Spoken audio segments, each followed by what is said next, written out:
நீங்க உள்வரின் மாதிரி மாறுற தவளைய பார்த்திருக்கீங்களா?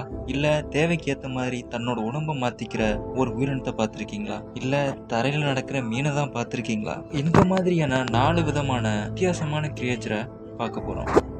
ஸோ அதுக்கு முன்னாடி நீங்க சேனல சப்ஸ்கிரைப் பண்ணிக்கோங்க. Honduran white bird. இந்த ஹோண்டுரான் ஒயிட் பேர்ட்ஸ் ஆனது வவ்வால் இனத்தை சேர்ந்தது. இது பார்க்க குட்டியா காட்டன் பால் மாதிரி இருக்கக்கூடியது. இது பெரிய இலைகளுக்கு அடியில டென்ட் பில்ட் பண்ணி வாழக்கூடியது. இந்த வவ்வாலானது 3.7 சென்டிமீட்டர்ல இருந்து 4.7 சென்டிமீட்டர் வரை வளரக்கூடியது. Mimic octopus. இந்த ஆக்டோபஸ் ஆனது தண்ணியில வாழக்கூடியது. இது தன்னோட எதிரிக்கிட்ட இருந்து தப்பிக்க தன்னைத்தானே 15 வகையான உயிரோட்டோட ஷேப்புக்கு இது மாறும். பாம்பு மாதிரியும், லைன் ஃபிஷ் மாதிரியும், ஈவன் நண்டு மாதிரியும் கூட மாறும்.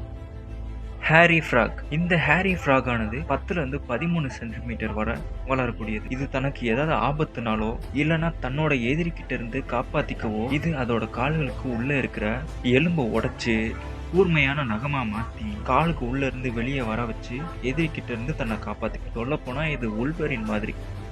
இந்த மட் ஸ்கிப்பர். மீன் தரையில நடக்காது. அது எப்போனா அந்த மீன் மட் ஸ்கிப்பரா இல்லாத வரைக்கும். இந்த சின்ன பையன் தன்னோட தோல் வழியாவே சுவாசிப்பானா. இவனால தரையில நடக்க முடியுமாங்க, அதுவும் இவனோட துடுப்பை வச்சு. இதுல எந்த உயிரினம் உங்களுக்கு ரொம்ப பிடிச்சிருக்குன்னு கமெண்ட்ல சொல்லுங்க. மறக்காம சேனலை சப்ஸ்கிரைப் பண்ணிருங்க. ரொம்ப கஷ்டமா இருக்குங்க. ஷேர் பண்ணுங்க.